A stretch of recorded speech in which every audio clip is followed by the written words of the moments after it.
You know what real devastation sounds like? It's not screaming or shouting, it's the sound of your daughter's voice cracking over a phone line on a Tuesday afternoon, trying to hold it together while her world falls apart. That was Rebecca 3 weeks ago. They didn't even let me pack my own desk, Dad, she choked out. 4 years. I missed Christmas dinner for the Q4 launch. I worked weekends for 2 months straight on the servo integration. Victoria she walked me out like I was stealing office supplies. I'm Theodore Patterson, 48 years old, and I was sitting in my home office looking out at Manhattan, where I own a small but significant piece of the skyline. I didn't say much at first, just took a sip of my black coffee and felt that familiar cold calculation kick in. It's the same mindset that got me through the Navy and helped me short tech stocks before the dot-com crash. Call it the predator switch. Who made the call? I asked, keeping my voice steady. Victoria Walsh. The new VP of Operations, Rebecca said, and I could hear her wiping her nose. She said my role was redundant. Redundant, Dad? I built that department from nothing. I told her to meet me at the coffee shop across from her building. Before I even grabbed my coat, I was already pulling up public filings for Orion Link strategies on my laptop. Now, before I tell you how I took down a corporate bully without raising my voice, let me be clear about something. This isn't about revenge for revenge's sake. This is about justice. About what happens when incompetent people get power and use it to hurt good workers. Rebecca is brilliant. MIT engineering, patents in robotics, the kind of mind that builds things that matter. And some wannabe executive decided to throw that away.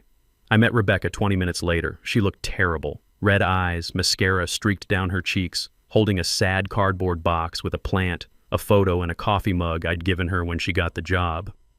They wouldn't even let me back up my files, she said. Victoria stood there checking her phone while security watched me pack. Let's go back, I said. You forgot something in your desk. Dad, I can't. They'll call security. I want to see this, Victoria, I said, and something in my tone made Rebecca look up. We walked back into the lobby of Orion Link, modern corporate space, all glass and steel, cold as a morgue.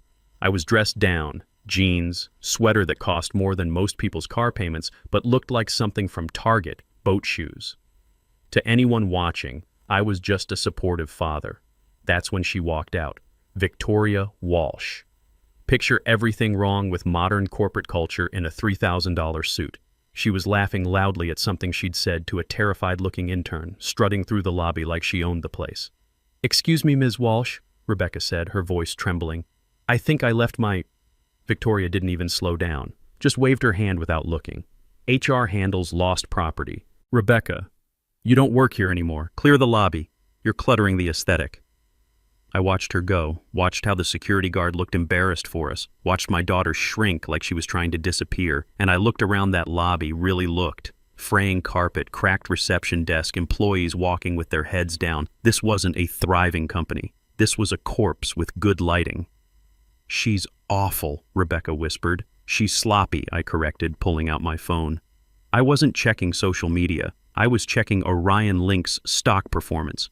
It was ugly. 3 consecutive quarters of missed earnings.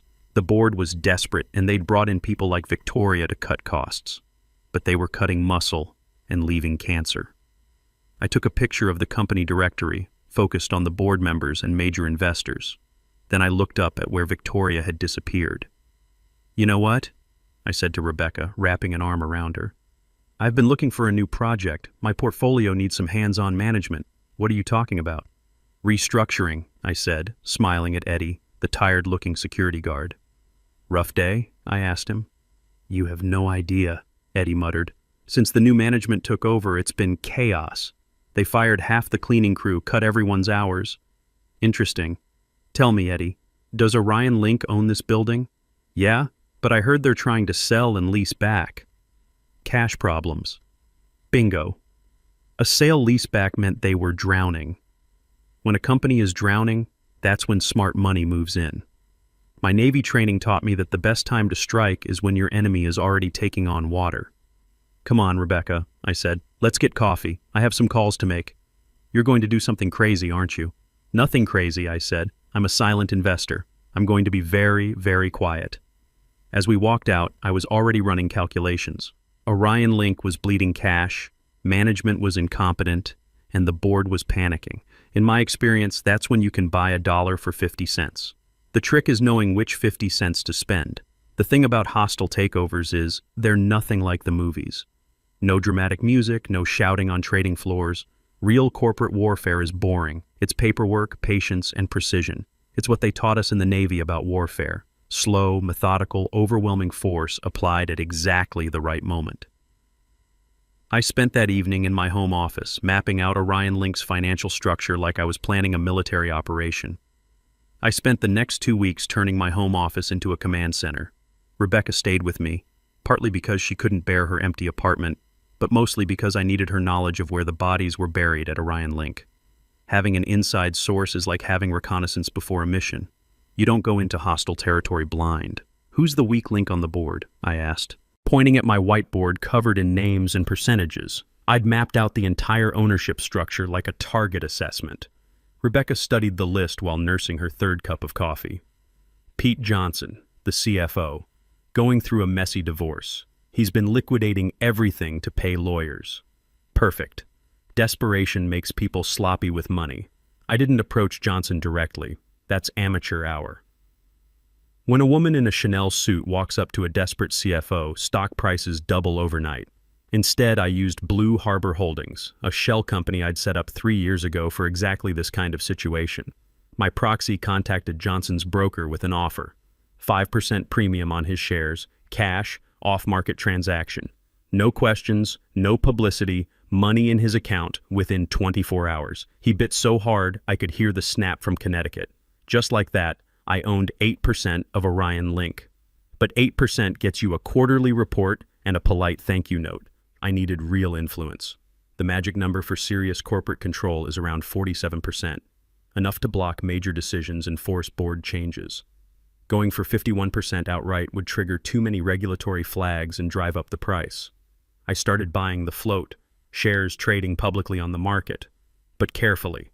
Volume spikes draw attention like blood draws sharks. The Navy taught me about patience. You don't attack until conditions are perfect. So I used what we call iceberging in the business. Thousands of small buy orders through 12 different brokerage accounts, each one small enough to fly under the radar. Different times, different amounts, all flowing back to 3 separate trusts I controlled. Like running a covert operation, multiple entry points, coordinated timing, single objective. Piece by piece, hour by hour, I was buying Orion Link while everyone else was selling their panic. Meanwhile, I needed intelligence from inside the building. That's where Andrew Miller came in. Kid from Queens, 22 years old, sharp as a blade, saving money for college. He'd been running documents for me for years through various courier services. The thing about Andrew is he's invisible. To corporate executives, he's just furniture that moves. "I need you to take a job," I told him, sliding an envelope across my desk. "What kind of job?" "Orion Link uses Metro Messenger service for their internal mail. I just acquired controlling interest in Metro Messenger this morning. You're now their dedicated runner for the executive floors." Andrew's eyes lit up. The kid understood strategy. "You want me to spy? I want you to listen. I want to know who's screaming at who, whose door stays closed, and I want photos of any whiteboard that says confidential or urgent. Think of it as reconnaissance. How long do I have? As long as it takes. But Andrew, be invisible. Don't ask questions. Don't volunteer information. Just move through that building like air." Andrew started the next Monday. Every evening, he'd come to my apartment with a report. The intelligence was better than I'd hoped. Victoria wasn't just incompetent. She was systematically destroying everything Rebecca had built. She fired the entire legacy engineering team Andrew told me over pizza at my kitchen island. Replaced them with her old sorority network and their boyfriends. Half of them don't even have relevant degrees. What about the product development? Delayed indefinitely. But here's the kicker. Victoria told the marketing team to keep selling the Q4 robotics release anyway. They're taking orders for products that don't exist. This was gold. They were selling vaporware. If the SEC got wind of this, the stock would crater to nothing. It also meant the current stock price was artificially inflated by outright lies. Victoria was essentially running a Ponzi scheme disguised as a tech company. I decided to accelerate my buying strategy. While I couldn't directly manipulate the market, I could certainly help the truth come to light. I had a contact at Financial Week write a speculative piece about tech companies overpromising on delivery schedules. Nothing libelous, just unfavorably framed questions about industry practices. Is the tech sector's vaporware problem getting worse? Ran the headline, with Orion Link mentioned as one of several companies facing delivery delays. The morning it published, Orion Link stock dropped 12%. The market hates uncertainty, and uncertainty was exactly what I was selling. Panic selling began immediately. Institutional investors started dumping shares like they were on fire. While everyone else was running for the exits, I was walking calmly through the door they'd left open.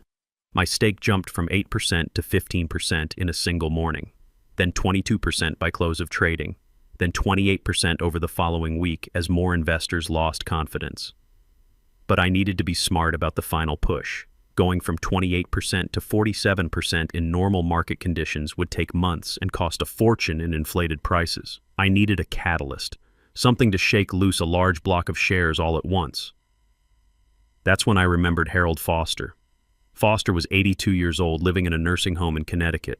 He was Orion Link's original founder, pushed out during a corporate restructuring 10 years ago. The beautiful thing about Founder's stock is it often comes with special voting rights and restrictions. Foster held 17% of Orion Link in a special class of shares that could only be sold as a complete block. More importantly, Foster had been watching his life's work get destroyed by people like Victoria. Sometimes the best weapon isn't money or influence. Sometimes it's just giving a bitter old man the chance to settle a score. "Rebecca," I said, hanging up from a call with Foster's nursing home. "Pack a bag. We're taking a drive to Connecticut tomorrow." "Why?" "Because I need to have a conversation with your company's founder, and because some conversations are better had in person." The hook was set. Now I needed to reel it in. Connecticut. In November is bleak, all bare trees and gray skies. It matched my mood perfectly as Rebecca drove while I reviewed Harold Foster's file. The old man was 82, a brilliant engineer who'd started Orion Link in a garage in the 1980s. He'd been pushed out 10 years ago during what the board called strategic restructuring, but what was really just a power grab by younger executives who wanted his equity. The thing about Founder's stock is it usually comes with special provisions. Foster's 17% wasn't just regular shares. They were Class A voting stock with transfer restrictions. He couldn't sell them in pieces, and any buyer had to be approved by the original board charter. But if he sold the entire block to a single entity, those restrictions disappeared. "He's going to hate us," Rebecca said, gripping the steering wheel. "He hates everyone associated with the current management." "Good," I said. "So do we." We found Foster at Sunset Manor, an upscale assisted living facility that smelled like lavender and old money. He was in the solarium playing chess against himself, looking frail but with sharp hawk eyes that missed nothing. "I don't want any more brochures," he barked without looking up. "And I don't want to buy a timeshare." "We're not selling anything, Mr. Foster," I said, sitting across from him. "We're buying." He looked up, studied me for a long moment, then shifted his gaze to Rebecca. His expression softened slightly. "I know you," he said to her. "You're the robotics girl, the one who fixed the servo latency issue in the Mark 9 prototype." Rebecca blinked, surprised. "You remember that?" "I remember everything about my company," Foster said bitterly. "Or what used to be my company before the vultures took over." I leaned forward. "They fired her, Mr. Foster. Victoria Walsh fired her so she could gut the robotics department and sell off the IP to pad her quarterly numbers." Foster's hand tightened on a chess piece. "Walsh. The one with the fake teeth and the MBA from nowhere. She's planning to sell your robotics division," I said, dropping the bomb. "The board called an emergency session for tomorrow afternoon. She's stripping the company for parts." Foster went very still. That robotics division wasn't just a product line to him. It was his vision made real. Everything else at Orion Link was just software wrapping around his core innovation. "And who are you?" Foster asked, turning those sharp eyes on me. "Another corporate raider?" "I'm an investor who believes in building things that last," I said carefully.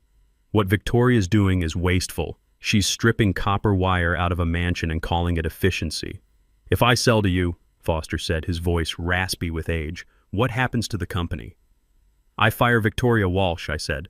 "I reinstate Rebecca as head of robotics, and we get back to the business of engineering instead of financial engineering." Foster looked at Rebecca for a long moment. "Can you run it? The whole division?" "I was running it," Rebecca said, finding her voice, "before they cut my budget to buy new ergonomic chairs for the marketing department." Foster actually cackled. A dry, rusty sound. Damn marketing department. Always the chairs. He reached into his cardigan and pulled out an ancient flip phone. I'm calling my lawyer. Tell him to draft the transfer papers.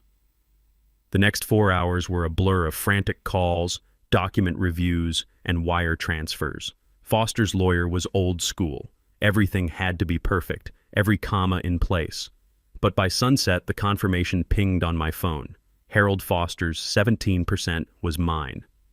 Combined with my existing holdings, I now owned 45% of Orion Link Strategies. Not quite the 47% I'd been aiming for, but close enough to cause serious problems for Victoria's plans. But I didn't have time to celebrate. My phone was buzzing with a call from Andrew. "Theodore, we have a major problem," he said, sounding panicked. Victoria moved up the emergency board meeting. It's not tomorrow afternoon, it's tonight at 8 p.m. She's doing a dinner closing with the buyers from Cyberdyne Industries. They're already in the building. I checked my watch. It was 6:30 p.m. and we were 2 hours away in Connecticut traffic. "Stall her," I commanded. "Whatever it takes." "How? I'm just the courier." "Andrew, listen to me. Do not let those papers get signed until I get there. If she closes that sale tonight, unwinding it will take years of litigation." I have an idea. Remember the master keycard you gave me for building access? Yes. I think I can create some technical difficulties. Give you time to get here. Do it. But be smart about it. Don't get yourself arrested. As Rebecca and I raced down I-95, Andrew was about to become a legend. According to his later report, the Cyberdyne buyers, 3 serious Germans in expensive suits, were being escorted to the executive elevator by Victoria. She was all shark smiles, already counting her bonus money. Andrew was waiting in the elevator with his mail cart. "Hold the door," Victoria barked as they approached. This was Andrew's moment. He looked Victoria dead in the eye. Weeks of being treated like invisible furniture crystallizing into perfect revenge. He saw her arrogance, her contempt for everyone she considered beneath her, and he let the elevator doors slide shut right in her face. Victoria was left standing in the lobby with 3 confused German executives, looking like a complete amateur. They had to wait for the next elevator, precious minutes ticking away. But Andrew wasn't done. Using the master keycard I'd provided, he locked out the 40th floor from the elevator system. When Victoria and the Germans finally got into the next car and pressed 40, nothing happened. The button stayed dark. "What the hell?" Victoria screamed, pounding the button. They had to take the stairs from the 39th floor, and Andrew, bless his devious heart, had accidentally spilled industrial floor cleaner in the stairwell earlier, creating a slip hazard that would make a personal injury lawyer weep with joy. We were still 45 minutes out when Andrew texted, "Target delayed, hostile environment created. You have a window." The kid had bought us time. Now I had to use it. I burst through the lobby doors of Orion Link at 7:50 p.m., leaving Rebecca to park the car. Eddie, the security guard, looked up from his desk, startled by my entrance. "Eddie," I said, not breaking stride. I slapped the wire transfer confirmation on his desk. Harold Foster's share transfer, all 17% of it. I now own 45% of the company that owns this building. Call the 40th floor. Tell them the largest shareholder is coming up. Eddie looked at the paper, looked at all those zeros, looked at me. A slow grin spread across his weathered face. "Elevator B is waiting for you, Mr. Patterson." I rode up in the same elevator Victoria had been locked out of just minutes before. The silence gave me time to think.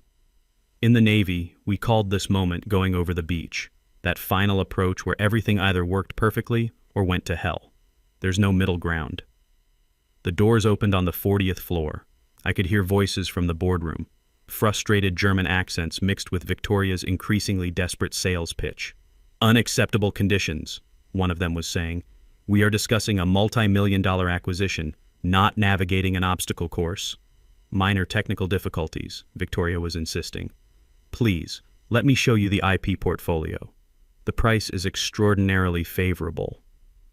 I walked down the hallway, my footsteps muffled by expensive carpet. Andrew was standing by the water cooler, looking nervous but excited. He gave me the slightest nod.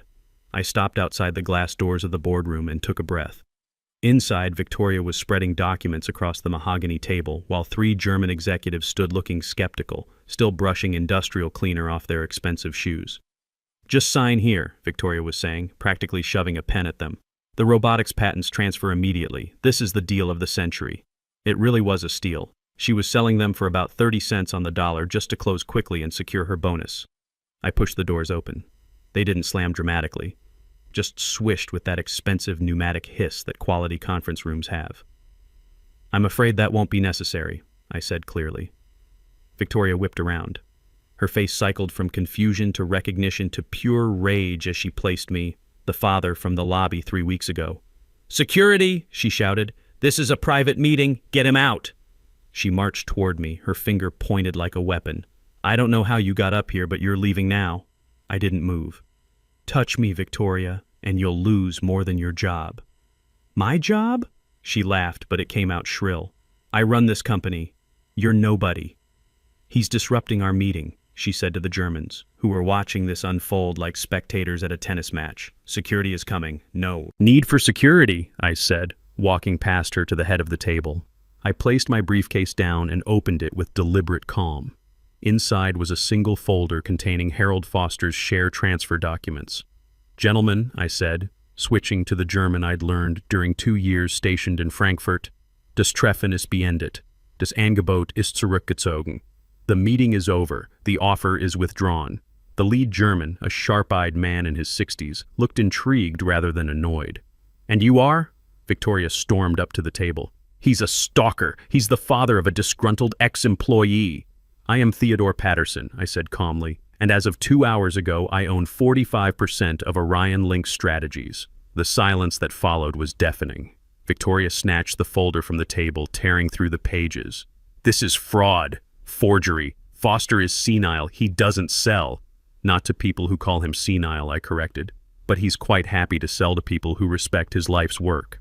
The German investor had put on reading glasses and was examining the documents over Victoria's shoulder. "The paperwork appears legitimate, Ms. Walsh. He holds significant minority control." "Minority!" Victoria clung to the word like a life preserver. "He can't block this sale. The board approved it." "Actually," I said, pulling out my phone, "I can. Connecticut corporate law requires majority shareholder approval for asset sales exceeding 15% of company value. This sale represents about 25% of Orion Link's total worth." Victoria's face went white. That can't be right." "It's very right. I had my lawyers check while I was driving down from Connecticut." The elevator dinged in the hallway. Rebecca walked in, no longer looking like the defeated woman who'd been escorted out 3 weeks ago. She was wearing her old blazer and carrying herself like the engineer she was. "Did I miss the vote?" she asked. "Just in time," I said. "Motion to remove Victoria Walsh from all executive positions, effective immediately." "Seconded," Rebecca said. "All in favor?" "Aye." Motion carries. I looked at Victoria. "You're fired. You have 10 minutes to collect your personal items." The specific silence that follows a public execution settled over the room. Victoria stood there processing the complete destruction of her career. Her face went through rage, bargaining, and finally acceptance. "You'll hear from my lawyers," she muttered, grabbing her briefcase. "I look forward to it," I said. "They'll want to discuss the expense account irregularities my forensic accountants discovered. Those client dinners in Vegas are particularly interesting." Victoria went pale and walked out without another word. 2 months later, I was having dinner with Rebecca at her apartment, the same one she'd been too depressed to stay in after getting fired. The transformation was remarkable. Orion Link stock was up 28%, the robotics division was back on track, and Rebecca had just been promoted to Chief Technology Officer. "The German deal worked out better than we thought," she said, reviewing quarterly reports over dessert. "Licensing instead of selling means steady revenue for years." "Good," I said. "What about the team? Hired back everyone?" Victoria fired, plus 10 new engineers. "We're actually building things again instead of just selling promises."